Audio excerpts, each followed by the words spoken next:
Today's sponsor is Audible.com, a leading provider of spoken audio information and entertainment. Listen to audiobooks whenever and wherever you want. And P&P Games, your online source for everything video games. Visit their website at pnpgames.com or at their 2, soon to be 3 retail locations in Winnipeg, Manitoba.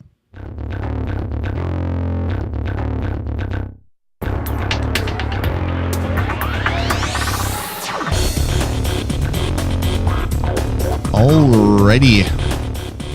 Turn that one down. Hey, everybody, and welcome to the Touch of Gaming podcast. This is episode number 148. That's a large number, almost 150, Jared. Oh, yeah, Jared's here. Oh, yeah, I'm here. Oh, hey, Jared. I didn't introduce you, so you couldn't talk. Also, Jared is here. Jared, 148, yes, 148 is almost 150. Yeah, does that mean something? That's halfway to 300. It is. I'm just throwing out random observations. That's and it. It's also divisible by 74. Yeah, it's also almost divisible by 50. Yeah. So yeah, there you go. That's the number. Basically, what I'm saying is, holy crap, we've done a lot of these shows. Yeah, which is a good thing. Surprised you're not sick of me yet. Well, there's something I wanted to tell you. I thought I'd do it after the show. No, how could I get sick of you, man? You're awesome. Yeah, well, cool. You were the bestest podcast co-host ever. We're besties, as people say. Steven left. Oh, yeah, he did log out of the chat room. Woo! I have to say the same thing to both of you guys, but I can't say it at the same time. Yeah, no, that doesn't happen at all. All right, man, let's get into this show. Yeah, that joke is going nowhere. See, people, this is the second time we've recorded in this week. I've recorded podcasts every single day this week. I am incredibly exhausted. One day this week, I had to get up at like 5:30 to edit and post podcasts before everybody else in the house got up and before I even had breakfast or coffee. So I am exhausted. So I'm going to say words that are not words. I'm going to say things that sound really strange, but they sound really good in my head. But that is what you're in for today. Could be really funny. I'm not sure. Yeah, I was actually laughing at Jay Carguth, who said that he was waiting for the 300th episode shirtless. You're not going to do that. Are you talking about podcasts beyond 300, Jay Carguth? Well, I didn't think they did it shirtless, though. Everybody in the chat room's talking about other podcasts. I kind of feel offended. Or not. Seriously. So, yeah. Let's get into the show. I don't have any announcements other than check out our YouTube channel, youtube.com/VGPod. All right, Jared, what have you been playing, even though it's been hours since we last chatted about games? You know, it's kind of funny. You would think that having talked to me all of 2 days ago, I would have nothing new, but that's actually not true this time. So I've actually been playing a whole bunch of new stuff. So last night was kind of a slow night for new games, but one came out, Heroes of Loot, that I'll be talking about probably in a week or two. That one, how much was that one? It was $2 or something? I'm going to have to pick that one up because I like kind of roguelike-y kind of things, and it looks very roguelike-y. Yeah, and it was kind of weird because I thought it was going to be like a super quiet week, and then out comes Where's My Water this morning. That is your favorite game of all time, almost. That isn't true. Squids. Your favorite game of all time that isn't Squids. Squids. I don't know if that's true either. However, in terms of like a physics puzzler, I think it probably is my favorite. Nice. Where's My Water or Cut the Rope are both very, very good. But anyway, and it was a complete surprise. Like, there was no hints or anything that Where's My Water 2 is coming out. It just kind of showed up this morning. So I haven't played a ton of it, but I've played like 10 levels. There's some interesting things in there. First of all, it is a free game. It's really... the way they get you on the freemium, first of all, they have an energy meter. And if you run out of energy then you can't play more levels. Did you say when you run out of energy meat? Energy meter? I said, did I cut out? No, yeah, I think you cut out. So it's like when you run out of energy meat, you have to. I was like, what? That's a thing in this game? You really confused me. That would be way better. But you can recharge by connecting on Facebook. But anyway, it's kind of an interesting little title. There's actually some pretty good innovation in there. So before I just throw it away, I'm gonna play it and see how that's going. So, like for example, some of them, the scroll will auto level or move automatically on you, and you have to guide the water down and catch all the ducks, of course, because you're always trying to catch the ducks.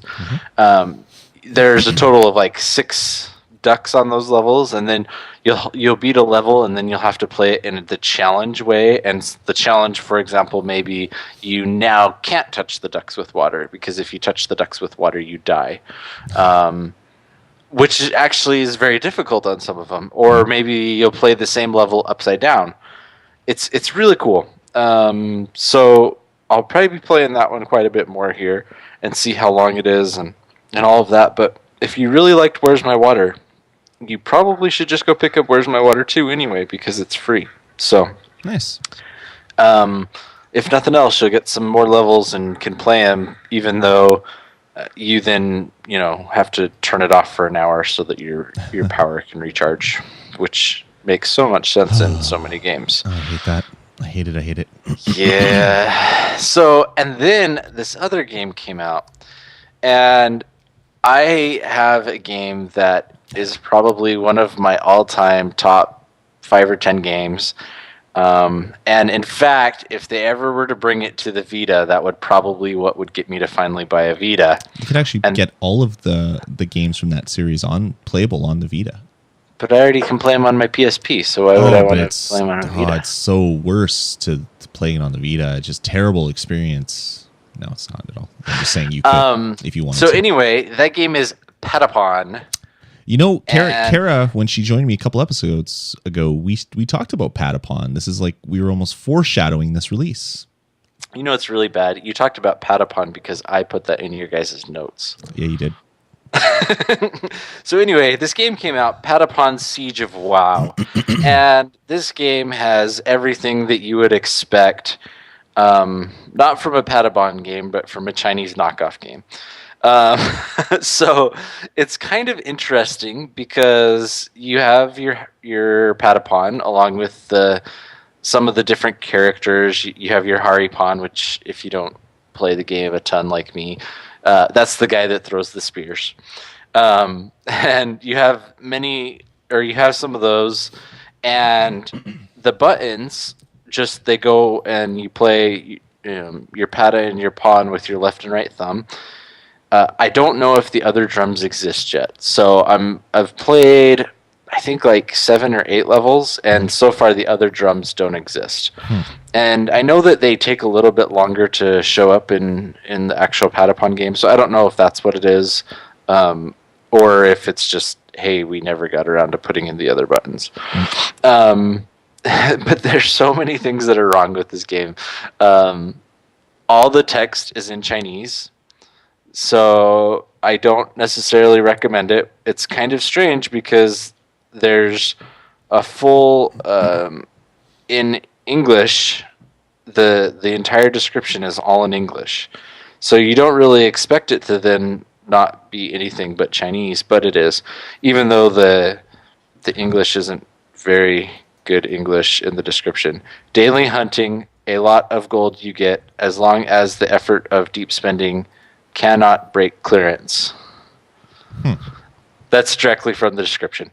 So it's called Google Translate is what that is called. That is exactly what it is. So I was a little bit sad because it wasn't an actual game, but I kind of guessed it wasn't an actual game when I was getting it. But yeah, you can't read along any of the story because I don't speak Chinese.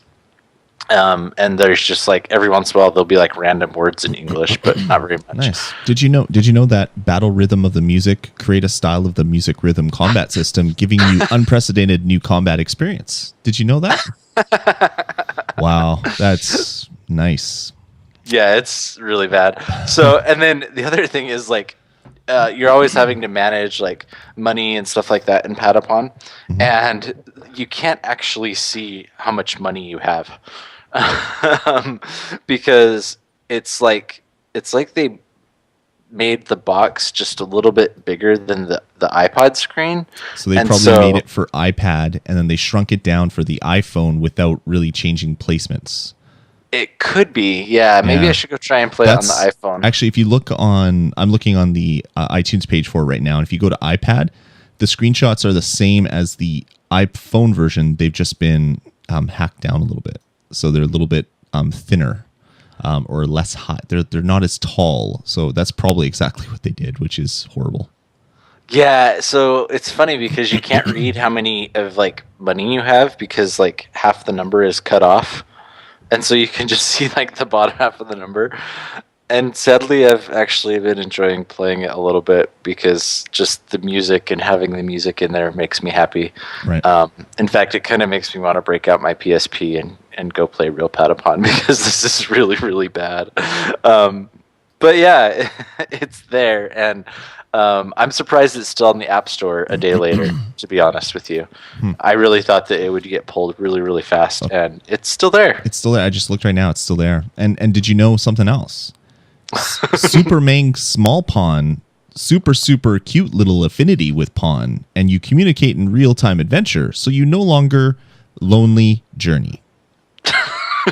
You know, we should do dramatic readings of this at iTunes description. This would make for many great, super great, many good affinity posts on our show page. We could do like the dramatic reading that sounds like it's like you're really like deep thinking. We'll do the Jack Candy version. Yeah, there you go. This is wow. That's awesome. And it's a total ripoff. The sprites are the same. I'd be surprised they didn't just rip the sprites from the PSP The game. music is the same. I think the sprites are slightly different. Okay. Because they have the little tails on them that that's right. They do. I couldn't see it on the one screenshot, but yeah, they have little tails. But yeah. And now there's clouds and lightning and particle effects, which didn't really happen before. You're shooting arrows that leave stars behind it when you kill the random monochromatic animals in the levels. Wow. Yeah. So how did this make it past review? Seriously, I don't know. It's one of those ones, but I've been playing it, and the sound makes me happy, and everything else. So don't go buy it. It's totally bad and totally a ripoff. But it's there. It's something on the App Store. And hey, Sony, can you bring out Patapon for the Vita? Then maybe I'll buy one. Yeah. True that. That would be awesome. I love me some Patapon. Cool. So last game I've been playing is a game called Puzzle Trooper.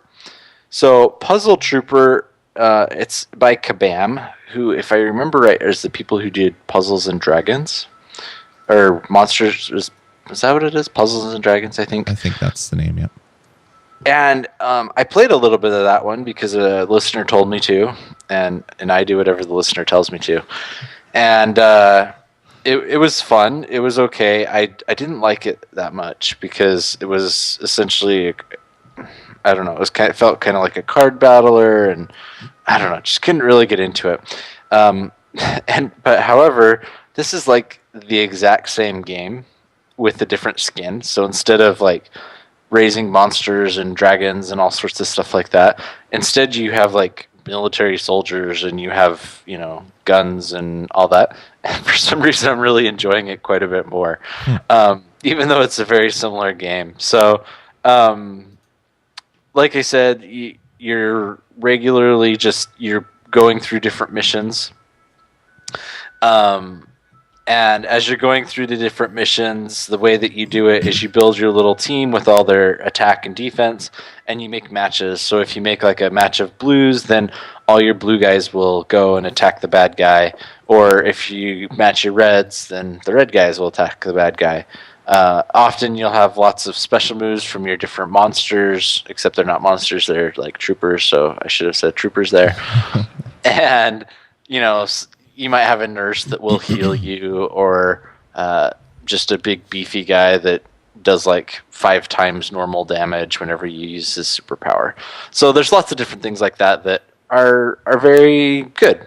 I really am enjoying it as a free-to-play game.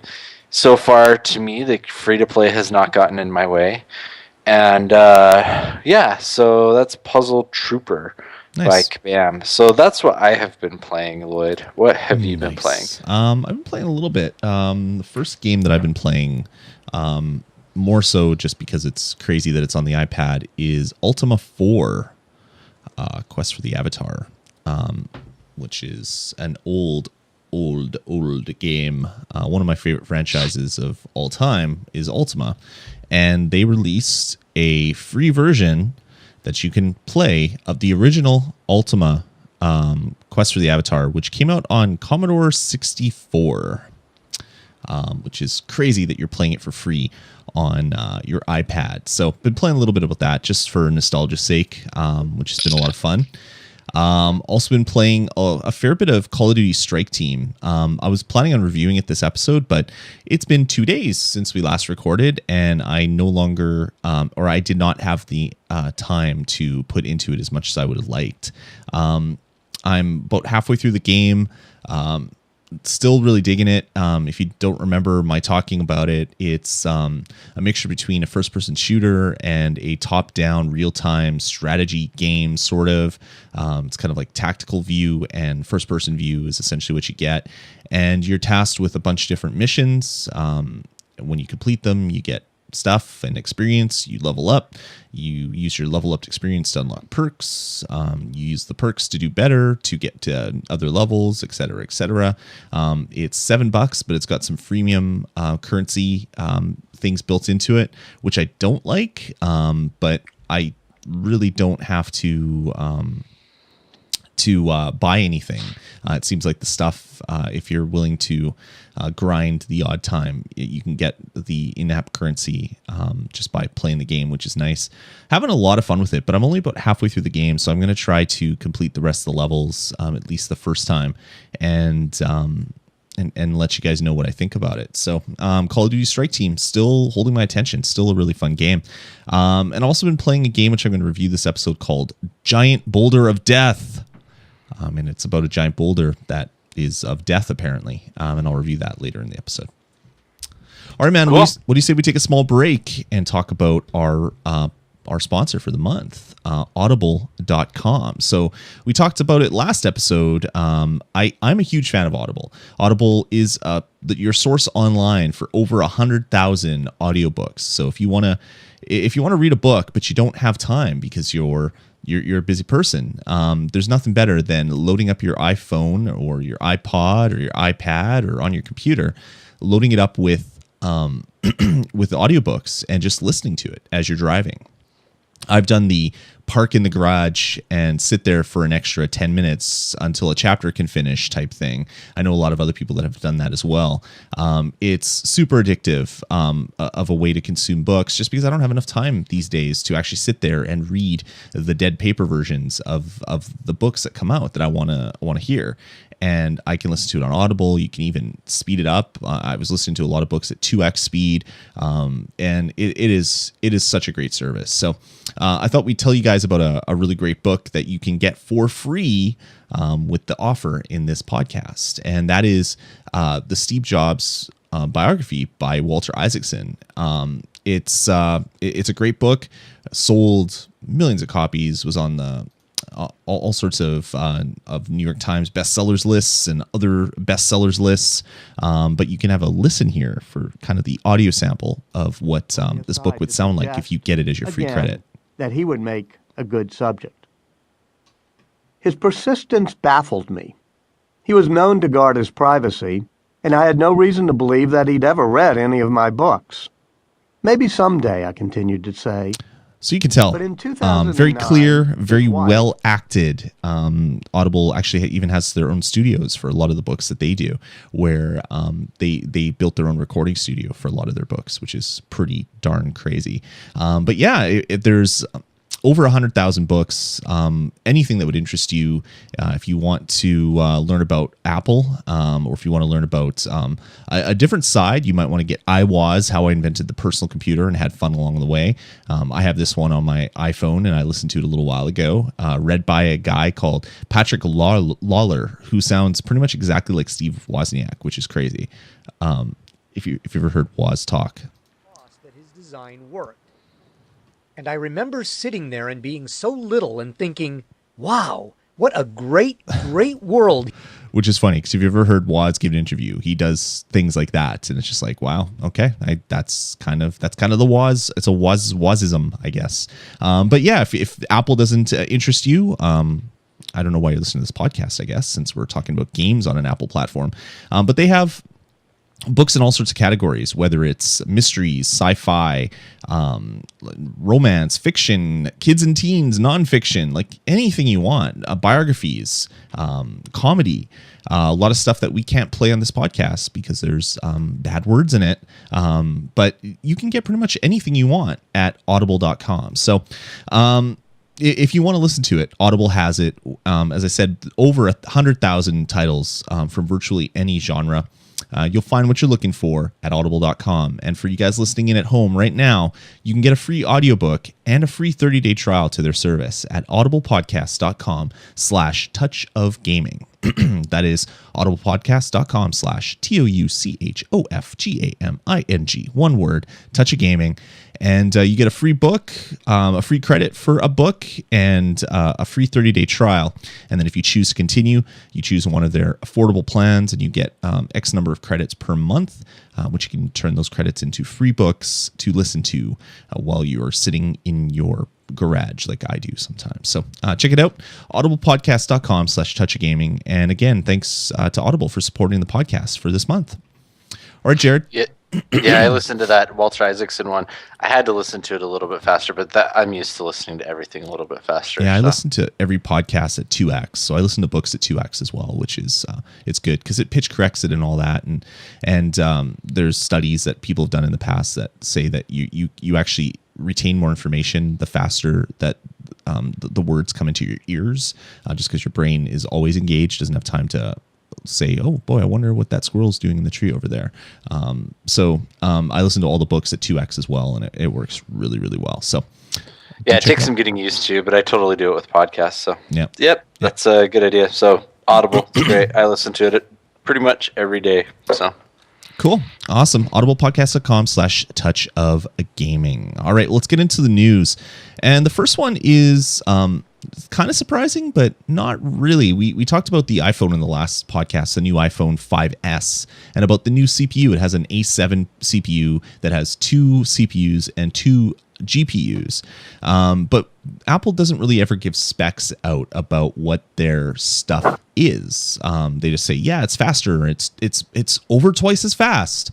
Well, what is that? Is it a 2 gigahertz chip? Is it 7 billion gigawatts? What is it? Apple never actually talks about it. So there's an interview done over at Polygon with one of the developers of Infinity Blade 3, and he's basically calling the iPhone 5S a sea change.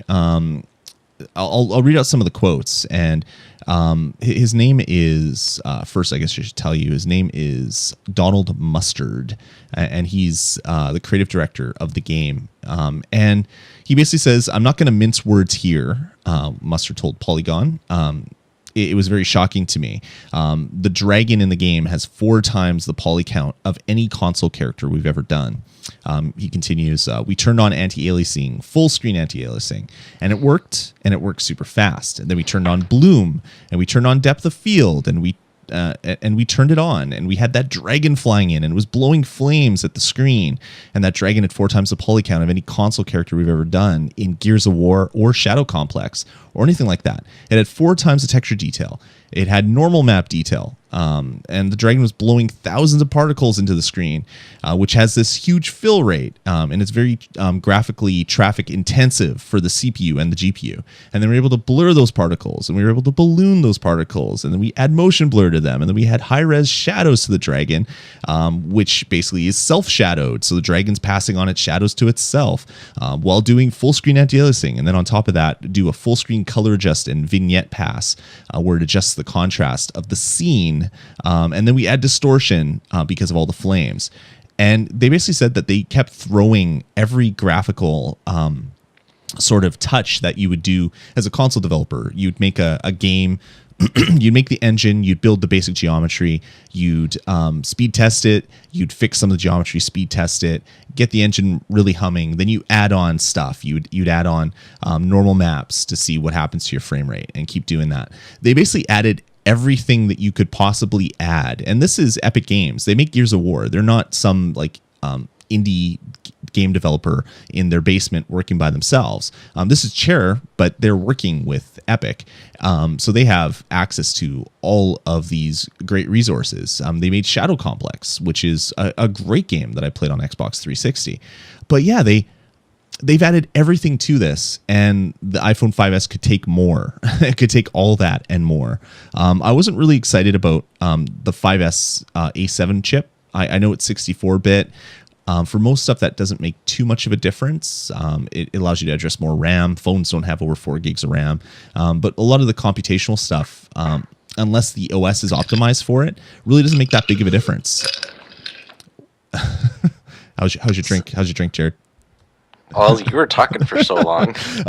Like a lot of that stuff doesn't really that doesn't make a big difference unless your OS is optimized for it. Obviously, iOS is optimized for it. Obviously, all the graphical subsystems are optimized fully for the 64-bit CPU and GPUs. I cannot wait to see games running on this, and I really hope they announce a new iPad that has this chip in it, because I want to play games on my iPad with bloom lighting and volumetric effects and distortion for fire and everything, because it would look very pretty on a big device that I'm holding in my hands. So I'm really excited. I know, Jared, what do you think of the CPU? I know you kind of have some knowledge. I'm not going to say how.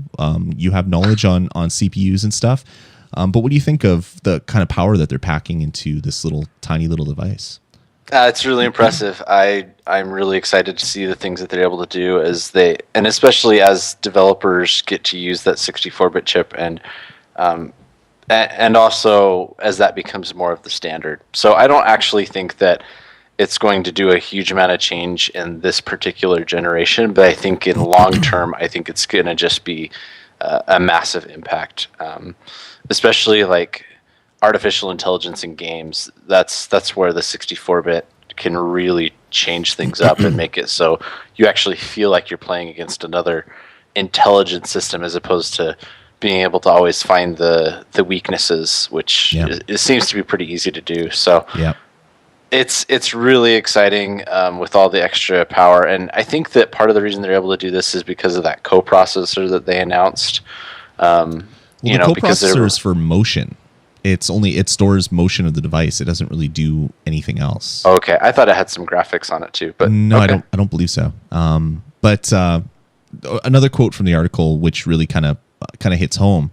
If you think back, it's only been 5 years since the iPhone was invented. What does that mean 5 years from now, or even 12 months out from now? Like, just look at your original iPhone and the games you're playing on it, and then what you're playing on your iPhone now. It just, better than Xbox 360 graphics in the palm of your hands on a device that is something that you use every day for making telephony type things, phone calls and text messages and all that.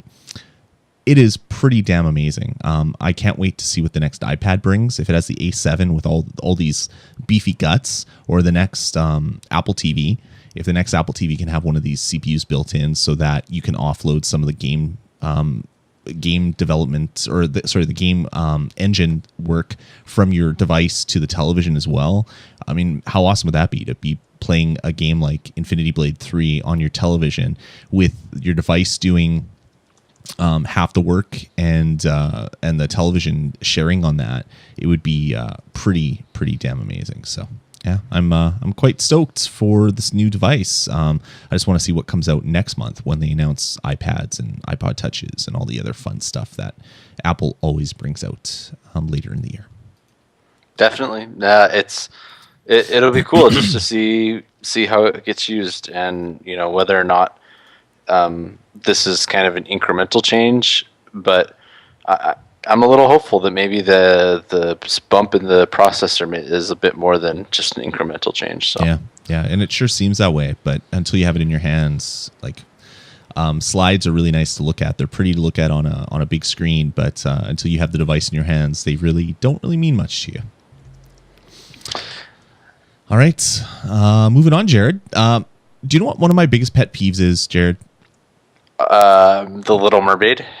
No, I like The Little Mermaid, actually. I watch that with my daughter all the time. No, going to a movie theater and have someone checking their text messages constantly on their phone, and like their phone turns on. It obviously has the brightness on at 100%, and it blinds everybody else in the in the audience, and everybody gets pissed off, and it's just a really bad thing. I really hate that. But you know what would be even worse? People bringing their iPads to the movie theater. Seriously. Well, that is kind of being encouraged. There's going to be some limited screenings across the country, or there was, I guess. Or no, it's going to be tomorrow, Friday. So we're recording on Thursday the 12th. It's going to be on Friday the 13th. And these are limited edition screenings of The Little Mermaid. And what the movie theater and the people that are organizing this event is they're encouraging everybody, all the kids in attendance, to bring their iPads, because there's going to be an app available called The Little Mermaid Second Screen Live. And you're going to be able to hold up your iPad and interact with the scenes. You're going to be able to play little games. You're going to be able to do all this crazy stuff and interact with the film. In a movie theater with your iPad. I don't want this. I don't want any of this. Having more light in a movie theater is the worst thing possible. So yeah, this was announced. I read about it. Kind of scratched my head. I don't know, Jared. Would you want to go to a movie theater with a whole bunch of yahoos holding up their iPads to get the error codes off the screen? It reminds me a little of when I was a kid, and like they had those interactive movies at the planetarium, and like. Yeah. You were able to like vote. Do you remember those? And like, I don't know if you ever had them because you're in Canada, and I don't know if you did that, but just kidding. They had I remember there's the little things. It's like, vote. Do you guys want to take a right or a left? To left towards the Milky Way or right towards something else. So I thought it was pretty funny, and it kind of reminds me of that. And if you could make it more of an interactive experience to the point where you actually were influencing the story or were doing something like that, then I would see where it could be really cool. Yeah. But just playing dumb games while you're watching the movie, I mean, do we really want to just encourage how distracted we are at everything we do? That's really what it seems like it is. Totally. And I mean, it's an old movie, so I don't know. It's a good movie though. Jake Carguth in the chat room. You don't have a little girl that loves Little Mermaid, and you watch Little Mermaid and have Little Mermaid toys and Little Mermaid shirts and stuff.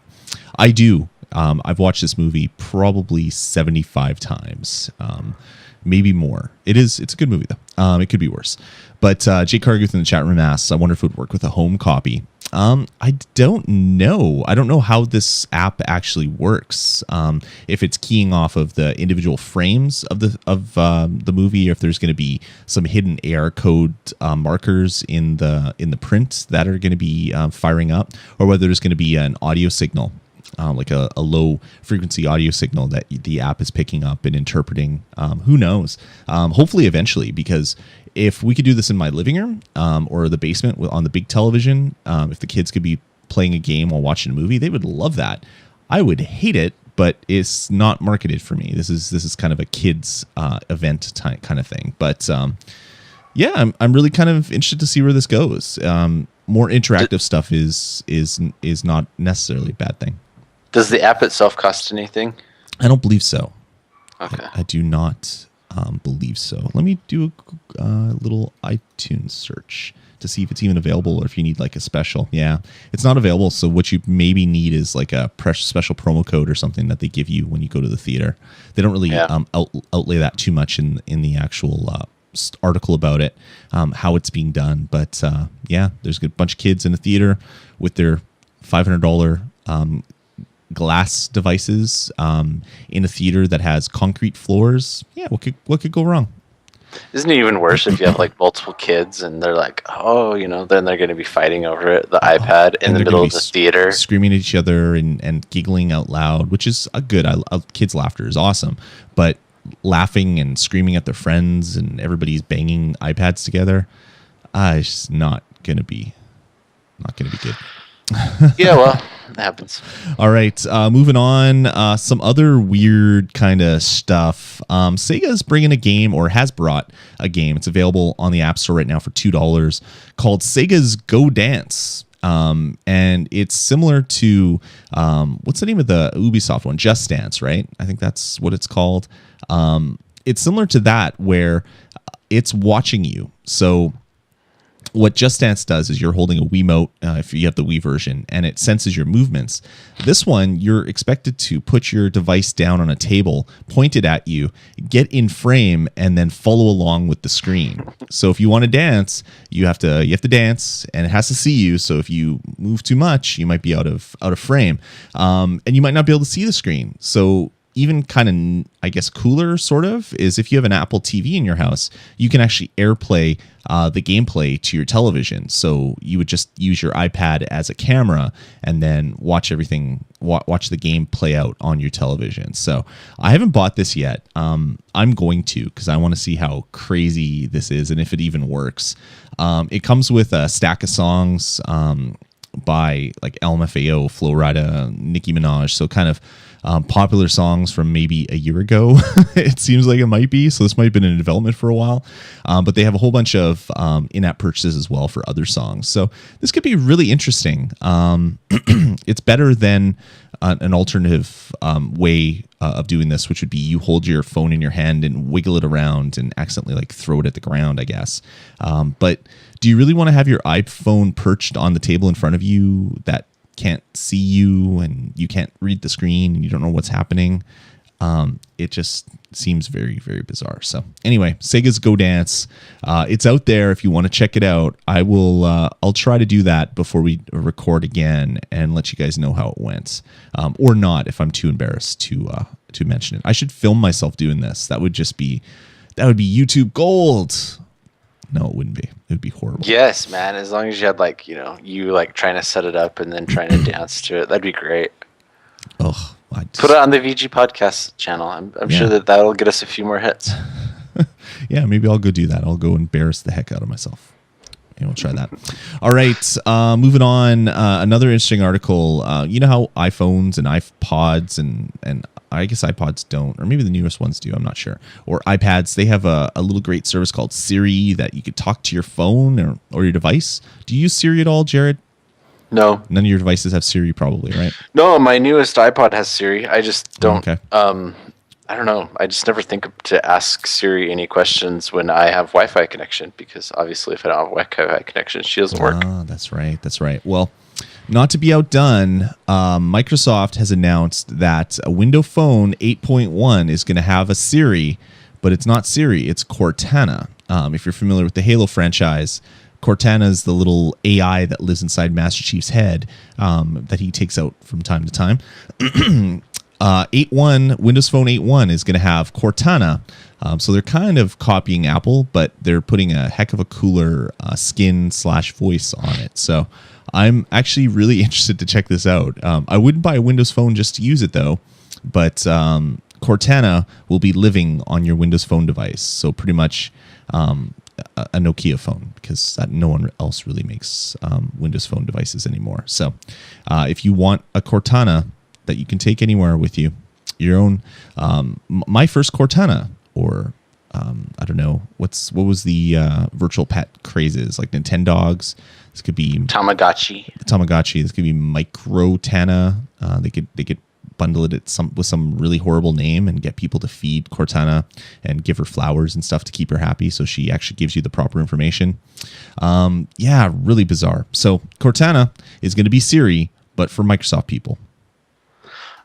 Yeah, it's interesting. Interesting move. They're trying to like make it a little bit cool, but yet a lot of people won't get it that they're trying to target, right? Because it's not like everyone has played the Halo games, just most everyone. Yeah, so. And it's not that just because you're an Xbox fanboy or Xbot, as some people call them, that you're necessarily going to buy a Windows phone just because it has the Windows OS on it. I mean, there's going to be a lot of stuff that potentially keeps us from succeeding, but at the same time, Microsoft has all this great IP. Why shouldn't they abuse it and try to get as many people using Windows Phone as possible? Because they need a lot more users, definitely.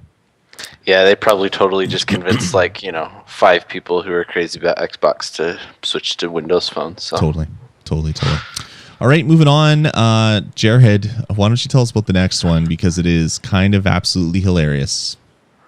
So this one actually came out of the chat room. So credit to T Chattin for this one, because there's a new game out by Chipotle, Mexican grill. I love Chipotle. I love Chipotle. I wish we could get it. We don't have Chipotle in Winnipeg. So whenever I go to a place that's Chipotle, I have to go get some Chipotle. I really love it. We have one that's not very far away, but we moved away from it, and I don't think we've been since we moved across town. So yeah, they have brought out an app, and the app is called I forgot. I lost the name of the app. Is it called The Scarecrow? No, The Scarecrow's the name of the movie. Anyway, they're supporting their Food with Integrity campaign, where a lot of they're trying to really support more sustainable food sources from the ingredients. But the interesting thing is that it says here, Chipotle is incentivizing players to finish the game by offering food rewards to players that finish it with at least 3 out of 5 stars on every world. Players can then redeem these rewards at any Chipotle around the world. So yeah, it's called Chipotle Scarecrow. Okay. And it's a free app that is available right now. You can download it. So I think it's like the first few thousand that they're giving it to. So here's the thing, guys. If you want to get yourself a free burrito. Who doesn't want a free burrito is the better question. Then you better go download this app and go start working your way to get 3 out of 5 stars on every level. So, and then go turn it in for a free burrito. So... It's the first 1 million people, apparently. Is it really 1 million? That's so many. That's what chatting in the chat room says. Man, I need to go start working my way to get this thing, right? I don't have anywhere to get it. That makes me double sad. I could get a free burrito, but then I can't even turn it in. It's horrible.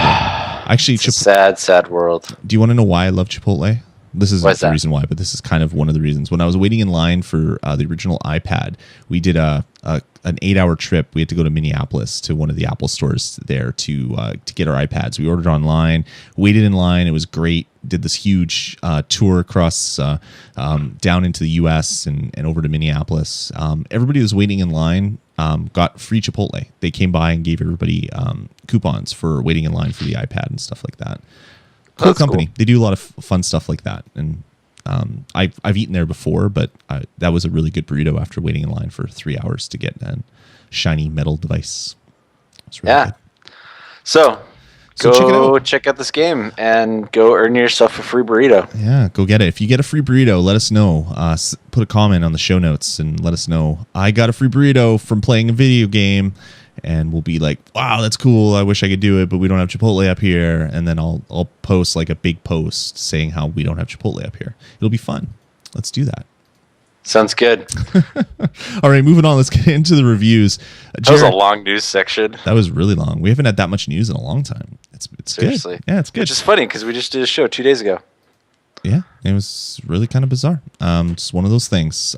Jared, why don't you kick it off with your review?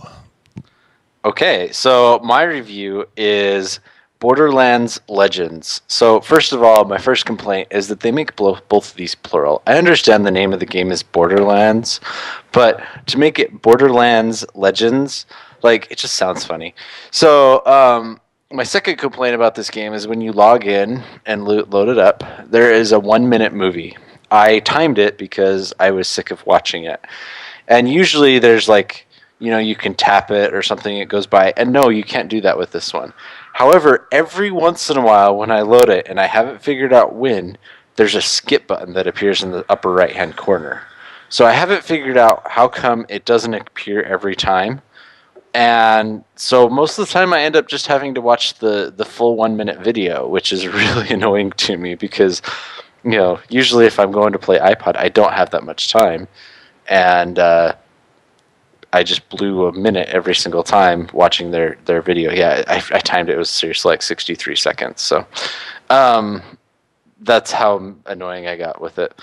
So, okay, so there's this game. It's built a little bit like that Braveheart game, not Battleheart, where you have your 4 characters. You have the 4 main characters from the game with the different classes.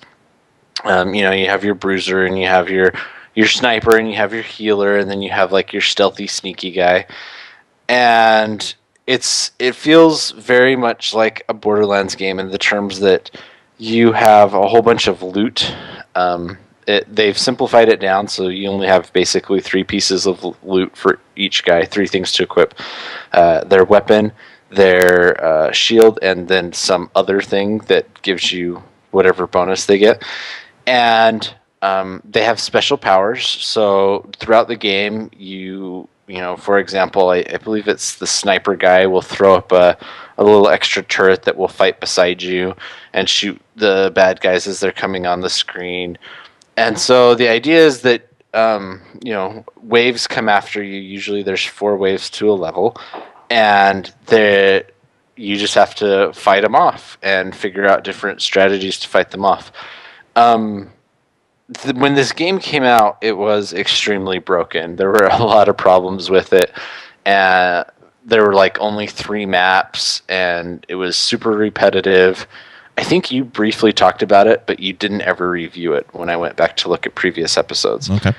And I think maybe part of the reason you didn't actually review it because you didn't actually play it that much because you got really annoyed with it. Well, it was horribly busted, which they have since fixed.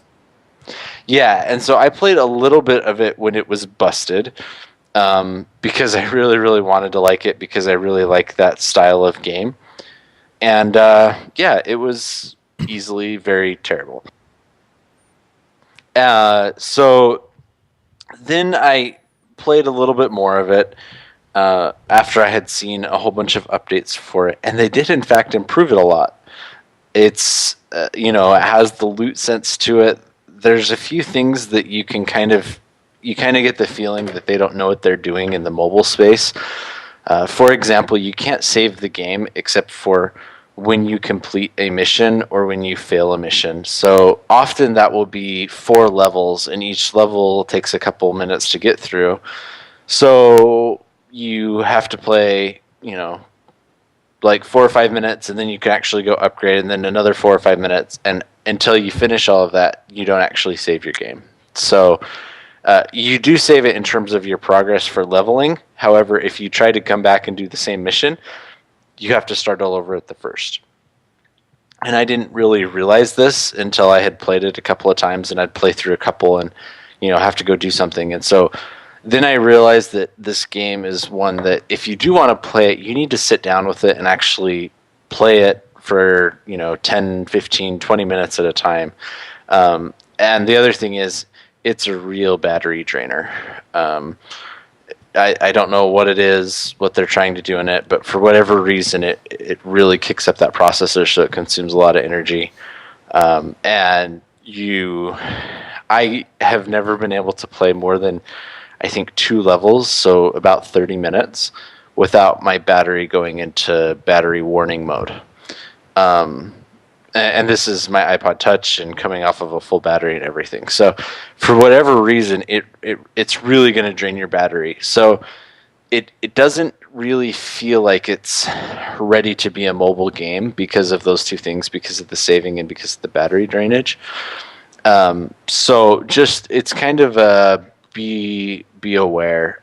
Then like moving is not, I mean, it's kind of important, but for example, I went and beat the last level that I was just playing, and I didn't even bother moving my characters the entire time through all 4 waves. All I did was use my powers, cycle through my characters, use my powers. So it kind of ruined that, and I think part of the reason is because games like Battleheart, you can't do that because usually you have a character or two that can't do ranged attack. Whereas since all of them are fighting with guns, they can all do ranged attack. Just some of them can do a really long range and some of them do a much shorter range. So because of that, it kind of loses the fun of trying to position your characters correctly. It's just not nearly as important. And you have to keep your characters kind of close to each other, because if one falls, then the way they come back and get a second wind is by having a character next to them. So you kind of have to stick your guys relatively close together. So overall, it's a very interesting game. It's much, much better than it was. When I first played it, it probably was like a 1 out of 5 or a 2 out of 5. And I'm having a really, really tough time with it because I don't feel like it's a full recommendation yet. If you find it on sale and you really like the Borderlands franchise, then this is probably a good one. But I want to give it a 3.5, 3.5 stars. So we'll figure it out. I just don't feel like I can give it that full recommendation of a 4 stars. So sure. Since we don't do half stars, then it'll probably be a 3. But everyone can know that it's probably a little better than just a normal 3-star. People who listen as opposed to just look at what the actual rating is on the website. So right. So we'll give it a 3 stars, but it's better than a 3-star. It's just not a 4-star. So you're so specific, Jared. I struggled so much. So that's Borderlands Legends, and it's currently $4.99 on the App Store. It's $4.99 on the App Store. $40.99. Yeah, just add extra S's. Cool. All right, well, moving on. Let's get into my review of the day. I'm going to review a game called Giant Boulder of Death, and it is about a giant boulder of death. So very descriptive name. Essentially, it's a auto runner, but it's an auto runner where you don't run, you roll. So it's an auto roller, I guess. It's being distributed by Adult Swim Games, but it's actually published by, or developed rather, by TikTok, who's made a lot of other apps on the App Store. So in Giant Boulder of Death, you become a boulder, and you roll said boulder down a hill, and you break things with the boulder, and you're trying to get as far as you possibly can while getting the biggest amount of points that you can, while trying not to die like I just did because I'm doing everything in reverse looking at my actual window here. And that is the game in a nutshell. So it's an auto runner, so you're trying to get as far as possible. There's also goals in it, so I have to unlock this, which looks like a llama. I need to continue twice in a level, and that's the game. I've been playing a fair bit of it. I haven't spent too much time unlocking the different characters. I've just been playing the game as it is, and it's a lot of fun. It's a free title, so it's definitely freemium.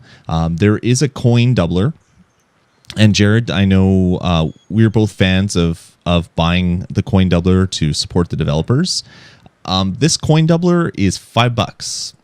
Ouch. So it is a large price, a large barrier to entry. You can also buy gems and other things in the game, gold and gems and all that fun stuff, which I never will do. Before you start a match, after you complete all of the tutorials, there is a little spin for boost game, and it ticks down. It's only once every 5 or 10 minutes. You get a free spin. Otherwise, you can spend the premium currency to have a spin.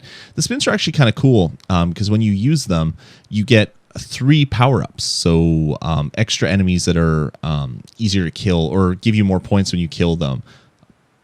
The ability to have less spikes, or to have more gems appear, or to get a Yeti Storm, which just makes Yetis appear that have a lot of points. And that's essentially the game. So you're going through, you're collecting coins, you're breaking buildings, and then you're upgrading your boulder.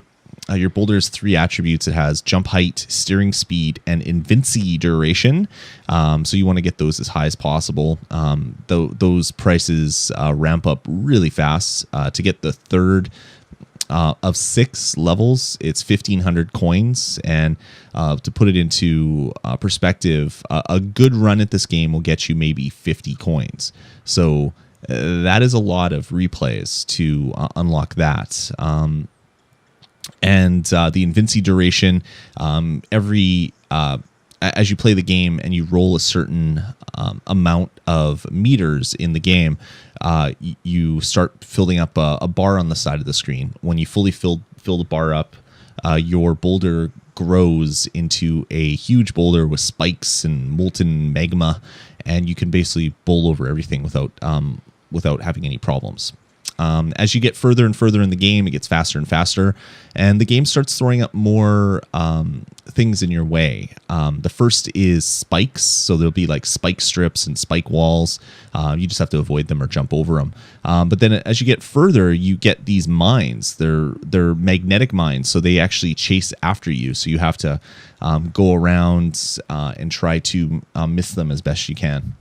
And that's essentially the game. It's very simple. You're just rolling downhill. I think I've gotten to 8,000 meters or 10,000 meters. So I've gotten pretty far, but there's achievements for making it to 20,000 meters. So I still have a ways to go.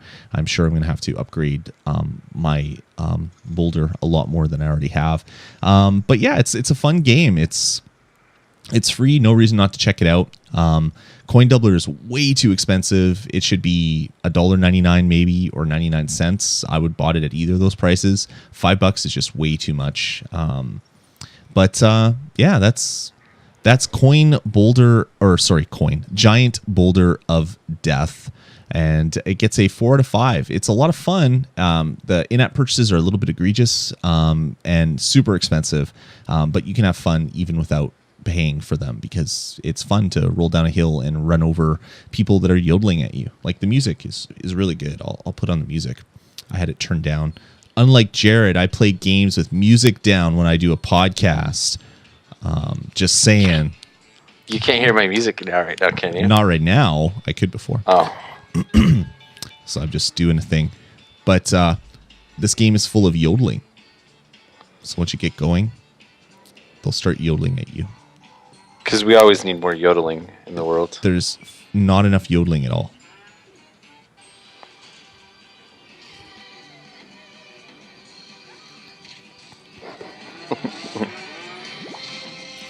And they're yodeling at me. And I'm just about to get my invincible. And once I get it invincible, it gets into metal yodeling. So it's like heavy metal yodeling, which is a thing, I guess.